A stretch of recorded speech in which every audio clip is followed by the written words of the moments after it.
I would like to welcome you to the informational meeting on the proposed Bluegrass pipeline. I am Kenneth Drake, and I'll be the moderator tonight. And like you, I have come to learn, to get informed, who is the director of the Kentucky Resources Council.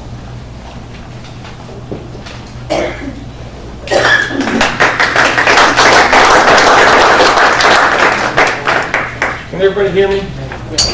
I found out one time that if I stand still and don't move my hands around, nothing comes out of my mouth. So I need to walk around a little bit. If you can't hear me, let me know.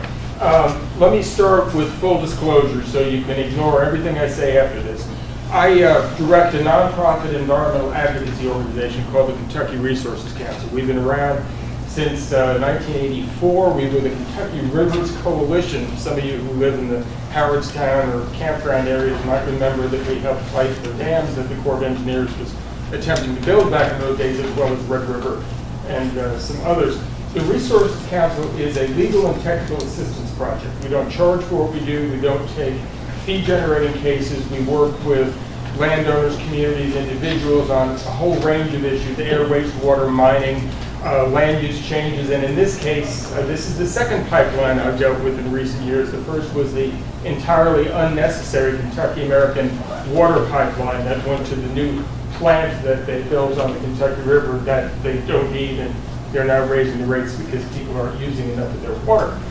This pipeline is a different critter, and this is one, for those of you who are not very familiar with it, this is two private companies, Williams and Boardwalk, that have created a joint venture called Bluegrass Pipeline LLC.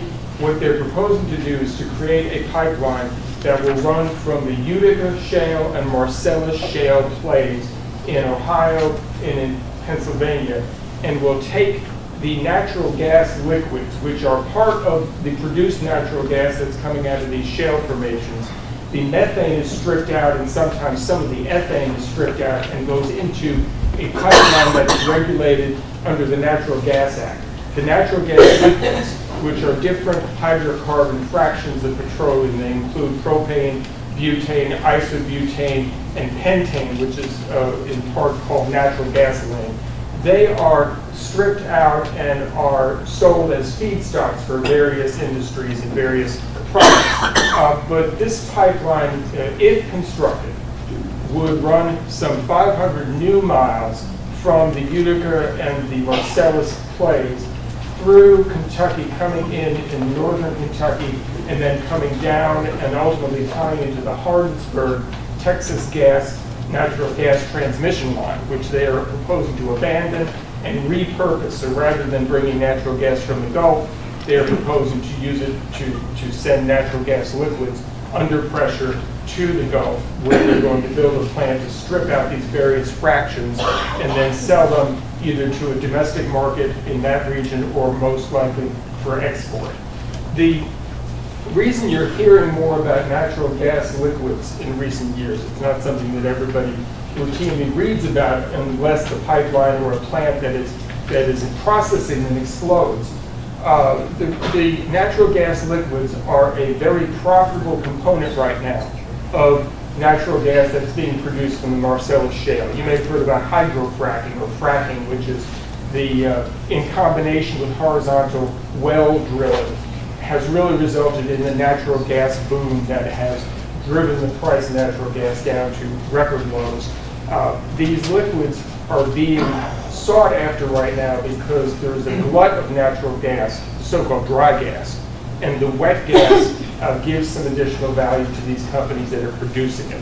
What Bluegrass proposes to do is to create a pipeline that will provide capacity for these producers to ship these natural gas liquids to the Gulf.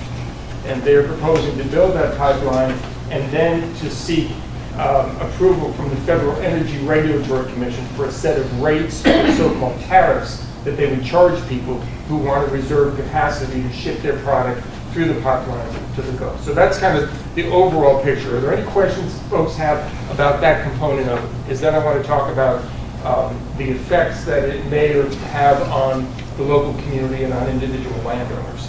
I will be here the entire evening. A number of the other speakers will too, so if there's questions that you have, hopefully by the time we get out of here tonight, everyone will have those questions answered. If there's no questions about the scope of the project, the concerns that having a pipeline in your community include, there are some benefits, there are ad valorem taxes that are paid, property taxes that may be paid, but there are also some burdens, and the burdens are concerns that I have, certainly during the construction process and after the construction and the installation of the pipeline. There are concerns about emergency response. Local governments are already taxed pretty heavily in terms of their ability to meet emergency response in terms of fire, in terms of EMT, in terms of police. And these pipelines are not frequently subject to explosions, but they occur. They're considered to be low probability but high consequence incidents. When they occur, they are locally pretty catastrophic, as you've seen recently with the crude and tar sand train that just derailed and exploded up along the border. There have been, and you can pull the data on the frequency and the severity of explosions and failures and ruptures associated with pipelines by going to the Department of Transportation, because there is an agency that sets the technical standards for how these pipelines are constructed and welded and located. They do not set setbacks or any sort of standards for how you route them. So the natural gas that comes out of these produced wells, as I mentioned, is stripped out into essentially two components. The methane is put into a pipeline, and the pipelines that they use are regulated up front by the federal government. The Federal Energy Regulatory Commission has a process, and if I am proposing to build a new natural gas pipeline, I have to apply for a certificate. I have to demonstrate that the capacity is necessary. I have to go through a full environmental review of the routing, of the impacts on people, public safety, communities, air, water, land, and I have to look at alternatives. All of that occurs in a very public manner so that people who are potentially concerned can be involved, can get information, can share their concerns. That same natural gas that's being produced has that fraction of natural gas liquids, which is what we're talking about. Because of an arcane difference in federal law, there is no advance review at the federal level of whether the pipeline is necessary, of whether the route is appropriate, of whether sufficient public safety, public health, air, land, and water considerations all have been given. No agency, in essence, is minding the store when it comes to an advanced review of these types of facilities. At the state level, the Public Service Commission has said they do not have jurisdiction over this. They regulate utilities, and their position has been, this is not a utility, and therefore they do not have any ability to require that an advanced permit or certification be sought. We do have, some of you will remember, it's been probably 10 years now, a number of power plants were looking at coming to Kentucky and siting and generating electricity on the wholesale market that they would then sell to retail electric utilities. They were so-called merchant power plants. That movement really has declined. There are very few of them ever got built.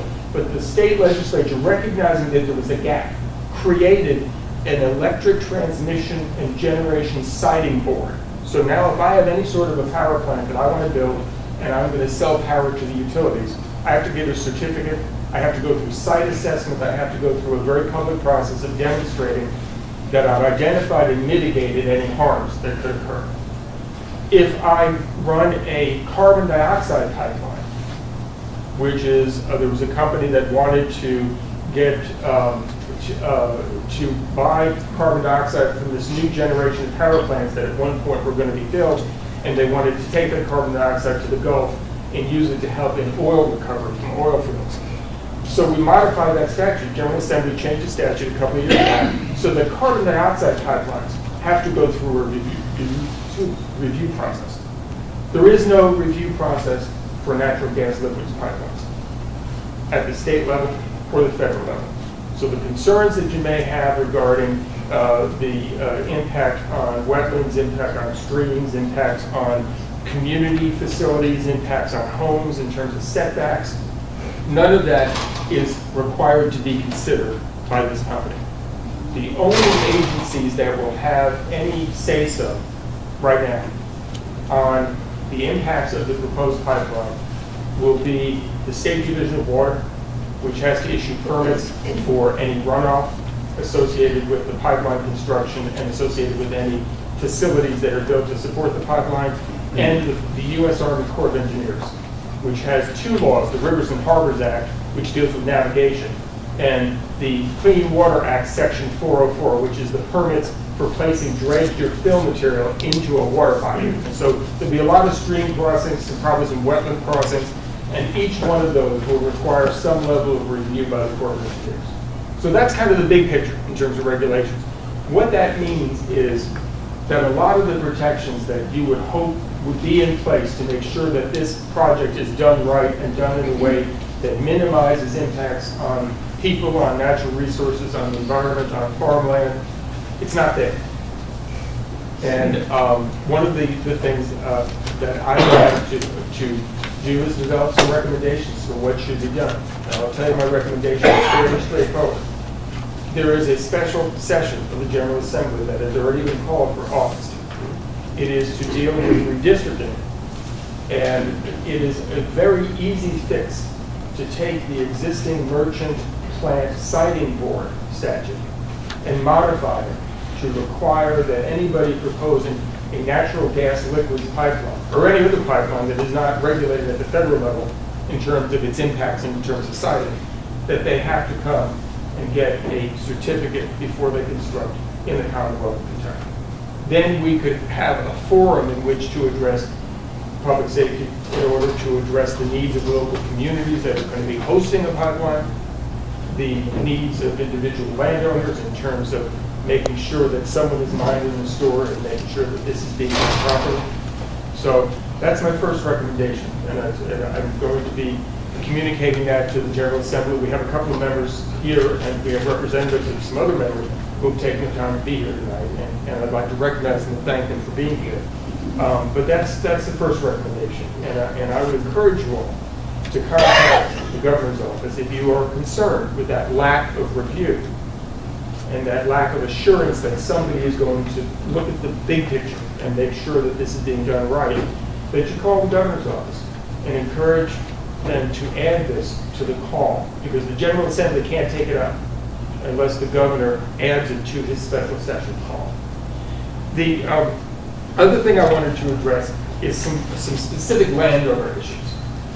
Some of you have been approached and asked to give permission to allow Bluegrass Pipeline or their subcontractors to come on your property and do surveys. I've developed a handout, and I'm sorry that I didn't bring a lot of copies of it because I ran out of ink in the printer, but there are some copies there, and there will be other copies. I'm not sure where's a good, if we could drop them off at the front desk here, and folks can pick up a copy there. We'll find a way to do that. I guess that's probably the easiest way to do this. We'll just drop off some extra copies. For those of you who have given permission and have thought the better of it, and do not want anybody on your property doing a survey, you have a right to rescind that or withdraw that permission. If you have you've been given money in return for allowing them on the property, if you have some sort of a written contract, then I'm not going to recommend that you rescind it before you go talk to an attorney, because you may have created a contract. If you got some sort of consideration in return for allowing people on your property. If you didn't, then there were called licensees under the common law in Kentucky, and you can rescind that permission at any time. The handout that I have has language that I would suggest that you put into a very simple letter that you send certified return receipt requested to make sure that it gets to the person you want to get it to. And basically what it says is, the permission that I previously granted you, I am now rescinding. You have no right to come onto my property for any purposes. And that is fairly straightforward. It doesn't have to be too elaborate. If you have been asked to give permission and you have not yet done so, or if you've given permission and you don't mind them coming on, but you are concerned that there are some protections that you need in place, I want to go over some of those real quickly. Now, the handout that we've done is not intended to be legal advice. Okay? I am a trained lawyer. I've been practicing for 33 years. I also teach, I moonlight over at the University of Louisville School of Law in energy law and environmental law, but I'm not here representing them. And I'm sure they're thrilled that I say that. But they do claim me occasionally. What I try to do in the handout is just to put some considerations for you to think about, including in any permission that you grant.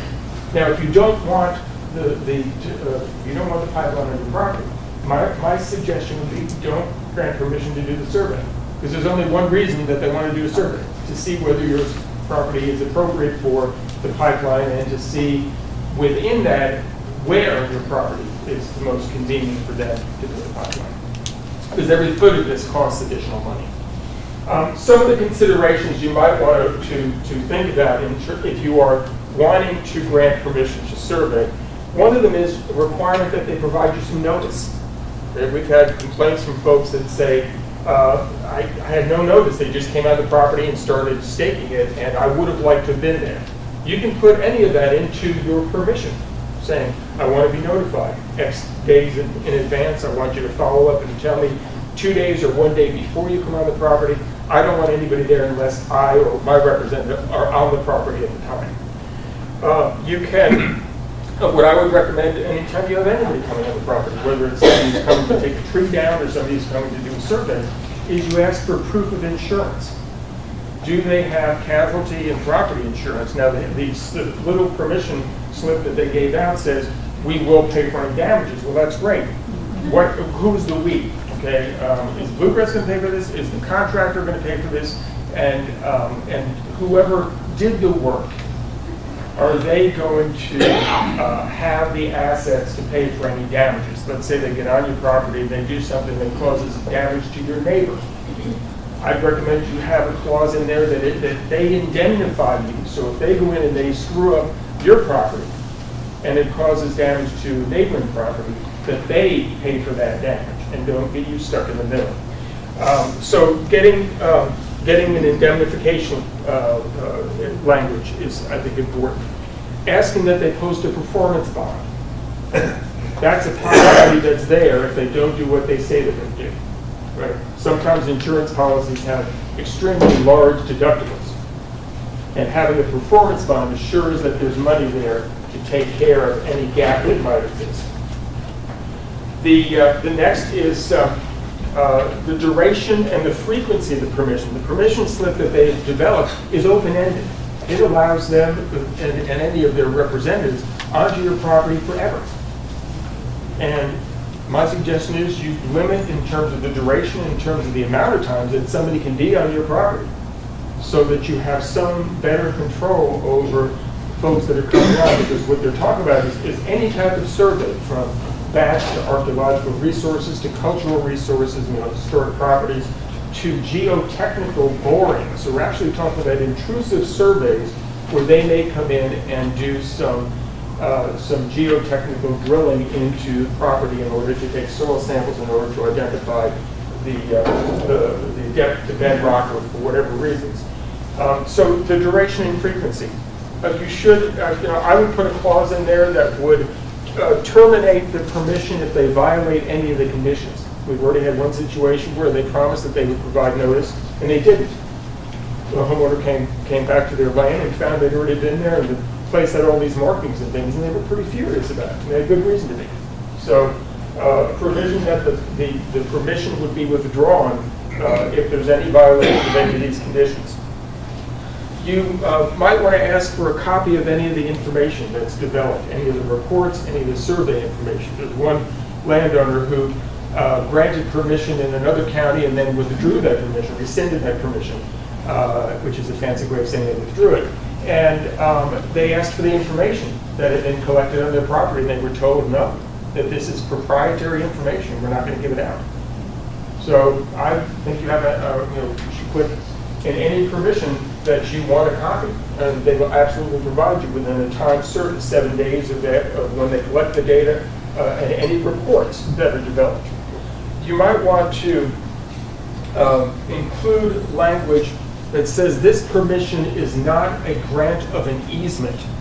Because when you look at their survey form, the body of it says that it's just a permission, it's survey permission.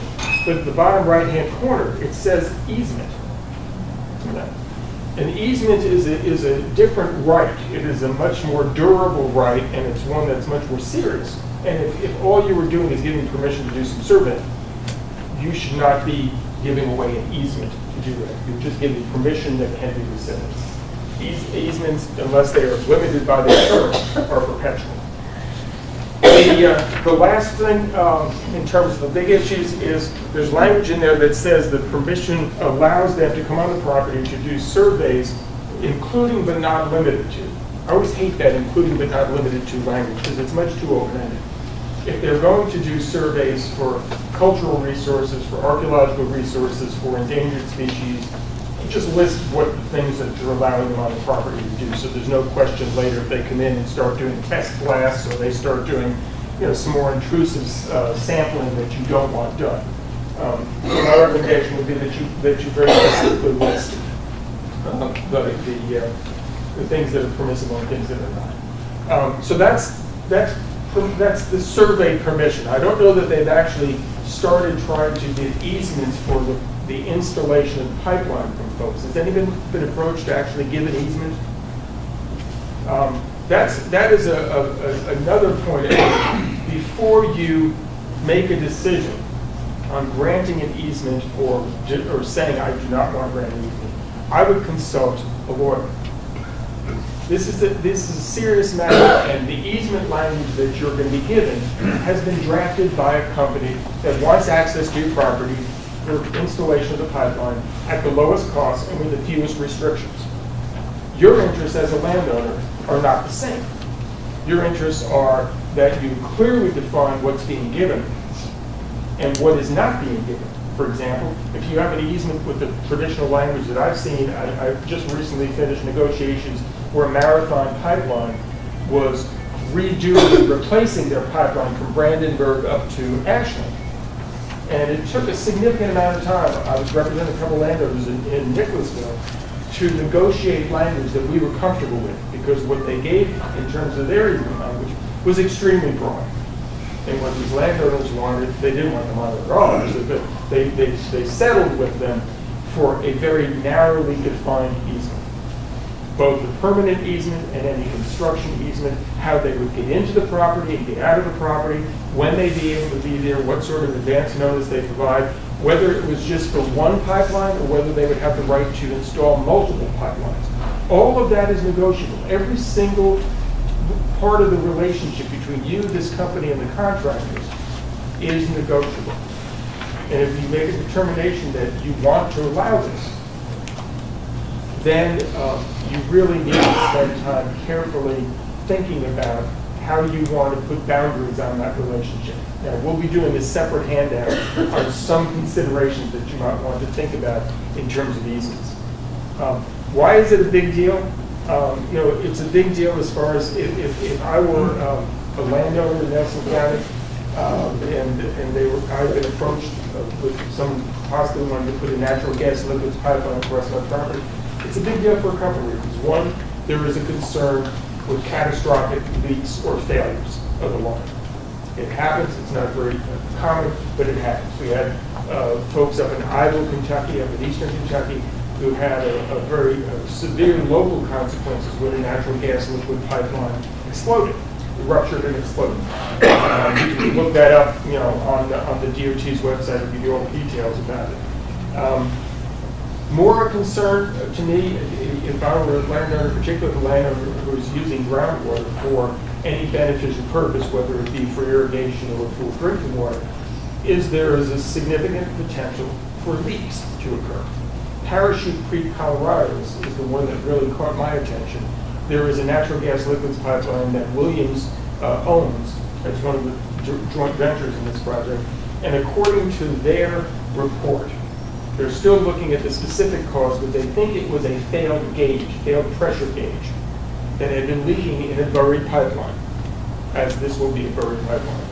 They didn't discover the leak with their their detection equipment, which detects changes in pressure. The leak leaked about 1,200 barrels of these natural gas liquids. About 80% of it evaporated. About 20% of it got into the soil and the groundwater. They're now stripping the groundwater to try to get the pollution out of it. So you've got a significant amount of polluted groundwater. And the way they detected it is somebody kind of stumbled on it 2 weeks after it had started leaking. The pipeline sections are 40 feet in length, and there will be a weld every 40 feet. And every time there is a weld, there is a possibility that over the course of time, either because of material problems, installation problems, or just corrosion or natural, we have 2 seismic zones that affect things like the Wabash and the New Maverick. And there's a certain amount of flexibility in these lines at 40-foot lengths. So there's any number of things that could go wrong and often do go wrong when you're transporting a liquid through a pipeline that has welds every 40 feet. And the thing that concerned me out of the report was the AP, the Associated Press, reported the spokesman for Williams, who I've talked to as a delightful person, said, it's really difficult to detect leaks once these pipes are in the ground.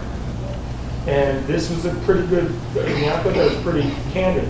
Unless you have a significant enough leak that it's going to show up in terms of pressure, or unless you are running some equipment through the pipeline and looking at it, which they occasionally do, you may have a leak going on for a significant amount of time, which means you, as a landowner who is granted an easement, has property that can no longer be used for beneficial purposes.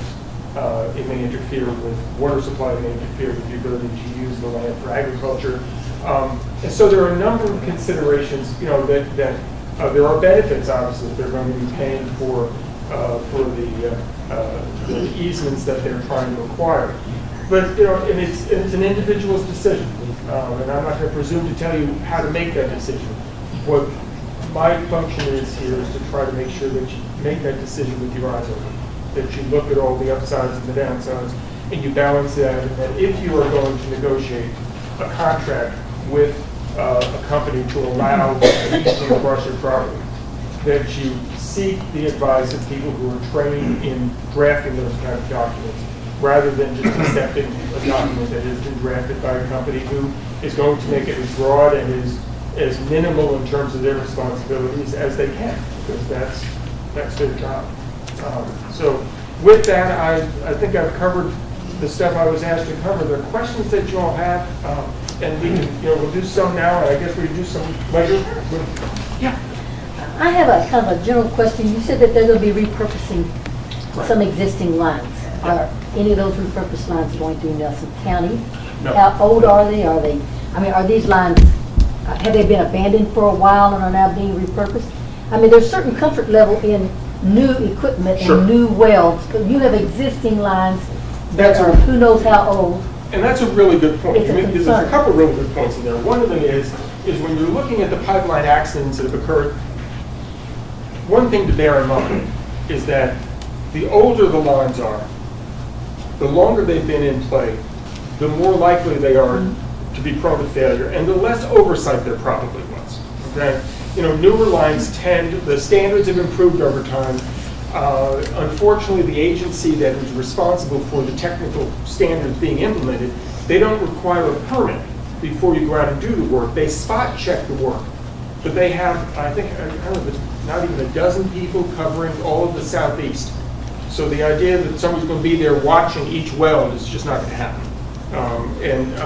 But the newer lines don't tend to have as many problems as the older ones. The repurposed line is right now being used for shipping natural gas. What's happened is that with the glut of gas, traditionally the gas came from the Gulf, came from the Appalachian region to a certain extent, and was going southwest to northeast. Now what's happened with this glut of gas in New York, Pennsylvania, West Virginia, and southern Ohio is it's really changing the dynamics of who's serving whom in terms of natural gas. It's also resulting in shutting in some of the traditional areas where gas had been generated, because the new gas formations, because of horizontal drilling, are more productive, and because there's so much of it now, there's kind of a glut. The Texas gas line is the line that would be repurposed. What they have to show the Federal Energy Regulatory Commission is that line is no longer needed.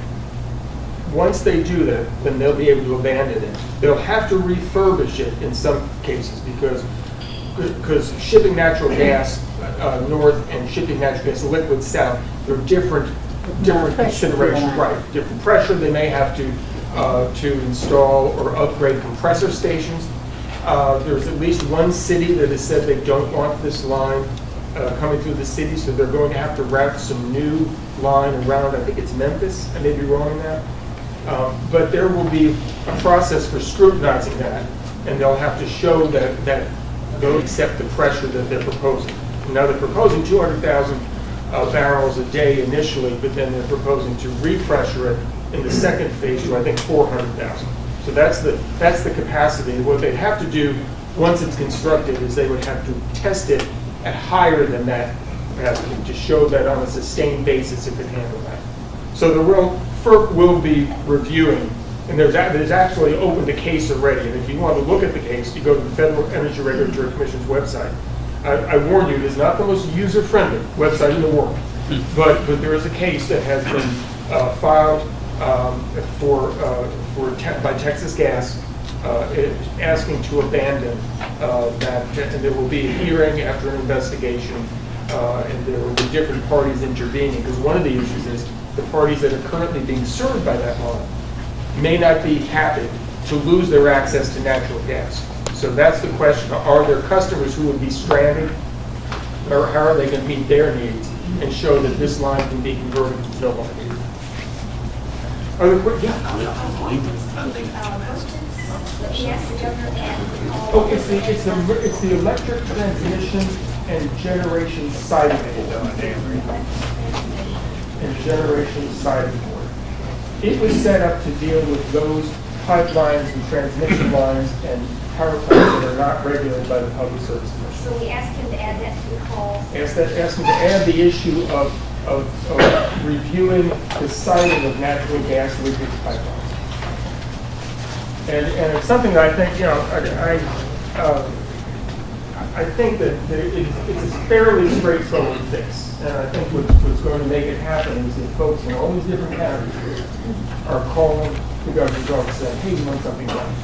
Because, the response from the Energy and Environment Cabinet was, well, gee, we just don't have much to do about this. Well, unfortunately, that's really not the end of the discussion. That's the beginning. Our current tools are inadequate to ensure that there's some comprehensive review so that the siting is done right, the routing is done right, and any impacts to local communities or to environmental resources are minimized and mitigated. Yeah. Did we ever establish eminent domain? Good question. That my understanding, which I'm not an attorney, but that is supposed to be for public utilities that benefit the public, like a waterway, water lines, roadways. This is for a private corporation. How can that be done? It's a very good question. It is not clear, okay, that this company would have the right to condemn people's lands under Kentucky law. Kentucky law is a little bit muddled. For those of you who are not familiar with it, the Constitution prohibits the condemning of people's property by the government unless there is compensation paid.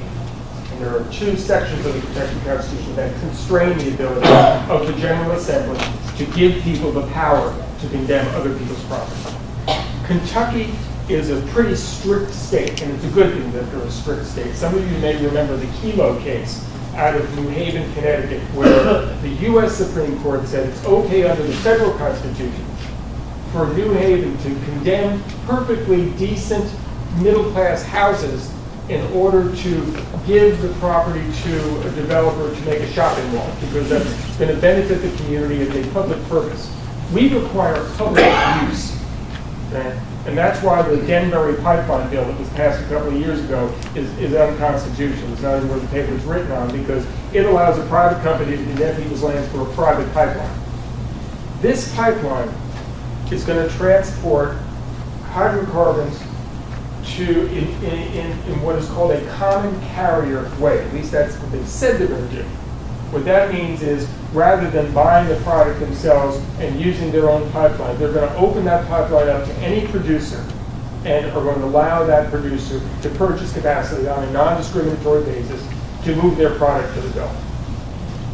Typically, under the statute that grants the power of eminent domain, which is Chapter 278, it deals with utilities. But there is language in there that muddies it up as to whether an unregulated utility that is in the business of transmitting or transporting or piping the natural gas liquids has the power to do that. Now, that'll have to be determined by a circuit court and will certainly end up in the Court of Appeals. There's a couple of different legal issues associated with it. But right now, and the company admitted this when they were, Judge, remember, when they were here at the daytime meeting, I had written a background document that just provides some background information. It's available on our website, kyrc.org. And I had said it's unclear whether they have the power to condemn. And they agreed. They said, we think we do, but we haven't tested it. So, you know, if they do have that power, what they would have to do is first come to you and make an offer. And if that offer was not accepted, then they could file an action in the county where the property is located and provide a description of the easement they're seeking and ask for an appointment of 3 commissioners who are appointed by the court. They go out and they look at the before and after value and they come up with what they think the easement's worth. You then have the right as a landowner, you'll then get a summons after the commissioner's report is in. You then have 20 days to respond. And again, I would not try to do any of this without the benefit of an attorney. If you don't have one that you work with, the local bar association in the county or the Kentucky Bar Association can give you some names of people who provide that. If you can't afford representation, legal services may be able to help. But I wouldn't try to do this and defend this by yourself. If they file a suit for condemnation, you have the right to challenge their legal authority to do so. And once we are done doing the analysis, I'm still working on it because there's a lot of case law and statutory law that I need to parse. But we will be giving you our opinion, and we are happy to work with any landowners and their attorneys who are testing the authority that this company may have if they come in to threaten condemnation. And again, we don't charge for what we do. So everybody loves freeloaders. Of course, our advice is probably worth what people pay for it. So,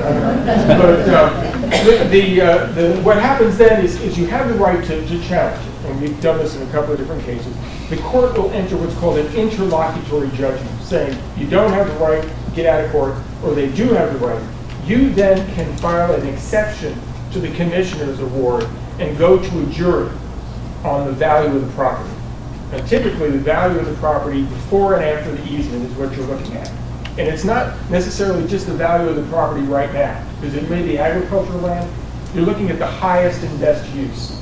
So if you could subdivide that into 4 units per acre, or some other higher use, you are entitled to the difference between the entire property and that property with the easement, because depending on where the easement is, it could materially affect your ability to develop that property. So those questions are, it's kind of a dueling appraisers that get into the court, but then it's in front of the jury. So that's the process if in fact they have that power. Now they've said that they're going to try to work with landowners who are willing landowners.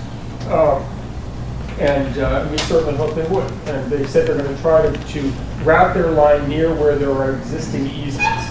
And we would hope that that is true as well. So I wouldn't go forward under the assumption that they've got the power to condemn, because it is not at all. Sometimes we get kind of fatalistic when it comes to dealing with government, or it comes to dealing with companies that are well-heeled, and we say, they're going to get it anyway. There's a lot of distance between here and there. And there are a lot of opportunities. I've represented landowners who have opposed condemnation. I've represented landowners who have challenged the condemnation and who ultimately have negotiated a resolution that gave them a lot more control over that easement and compensated them better than they otherwise would have gotten. So, you know, you don't necessarily have to just throw up your arms and say, well, we're going to get it.